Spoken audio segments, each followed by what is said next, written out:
আসসালামু আলাইকুম। এই গাড়িটার মূলত সমস্যা ছিল রিং পিস্টন, যাতে বাংলায় বলা যায় যে চ্যালেঞ্জার দেয়া সাদা ধোঁয়া মারতো। কিন্তু বড় ভাইটি এই অবস্থায় অনেকদিন চালিয়েছে। তারপরে কাজ করতে গিয়ে যেটা বুঝলাম বা যেটা দেখলাম, বড় ভাই এই যে প্লাকের যে প্যাচটা ছিল সে প্যাচটা নষ্ট করে ফেলেছিল। তারপরে ভ্যালভগুলোও নষ্ট হয়ে গেছিল। এই যে পিস্টনটা আমরা এই আগেরটাই রেখেছি।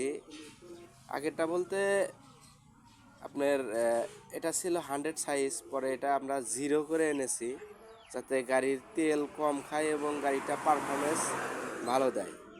ইনশাল্লাহ এটা আমরা সেটিং করে আপনাদেরকে দেখাবো গাড়ির সাউন্ড কীরকম হলো। সবাই ভালো থাকবেন, পরবর্তী ভিডিও দেব।